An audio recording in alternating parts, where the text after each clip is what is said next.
પોલીસે કોઈ જ કાર્યવાહી કરી નથી। અહીંયા આ વિડીયો વાયરલ થઈ ગયો છે, લોકોના મોબાઈલમાં પહોંચી ગયો છે, જનજનના હાથમાં છે, પણ પંચમહાલ પોલીસ છે કે ગોદડું ઓઢીને ઊંઘી રહી છે। આવી ગરમીમાં પણ કાર્યવાહી કરવી શું કામ કરવી? કરતા હોય તો કરવા દો।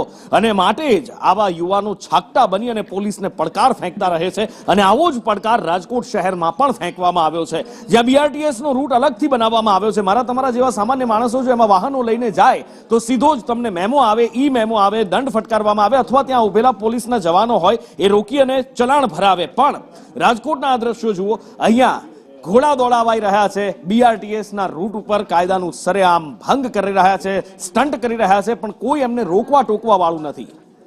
મયુર સરવૈયા લાઈવ જોડાયા છે મારી સાથે। મયુર, આવી રીતે પહેલી વાર નથી રાજ્યમાં કે જ્યારે ઘોડા દોડાવાતા હોય, રસ્તાને બાનમાં લેવાતા હોય, BRTS પર આ સ્ટન્ટ કરવામાં આવ્યા છે। પોલીસના ધ્યાનમાં આ વાત આવી છે કે કેમ? કોઈ કાર્યવાહી કરાઈ છે કે કેમ?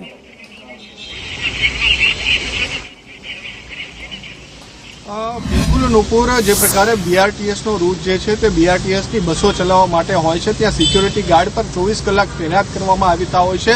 પરંતુ જો સામાન્ય માણસ કોઈ બાઇક કે કાર લઈને BRTS રૂટની અંદર જતો હોય તો તેમની સામે દંડાત્મક કાર્યવાહી જે છે તે કરવામાં આવતી હોય છે। પરંતુ અહીંયા રાત્રિના જ્યારે BRTS બસ 9 વાગ્યાના બંધ કરી દેવામાં આવે છે, ત્યારથી સવારના 6 વાગ્યા સુધી બસો જ્યારે દોડતી નથી હોતી, ત્યાં આ પ્રકારે નબીરાઓ જે છે તે બેફામ સ્ટન્ટો કરતા હોય BRTSના રૂટમાં અનેક વખત સામે આવ્યું છે, જેમાં કાર અને જે કાર ચાલકો હોય તેમજ જે ટુ વ્હીલ ચાલકો હોય તે પણ સ્ટન્ટ કરતા હોય છે। અનેક વખત વિડીયો વાયરલ થયા છે, પરંતુ હવે જે ઘટના સામે આવી છે તે અશ્વ લઈને 7 થી 8 યુવાનો જે છે તે નીકળે છે અને ઘોડે સવારી કરતા ઘોડા ઉપર ઉભા રહીને અનેક સ્ટન્ટો જે છે તે કરતા સામે આવ્યા છે। સમગ્ર મામલે 7 જેટલા ઘોડાઓ લઈને આ યુવકો નીકળ્યા હતા।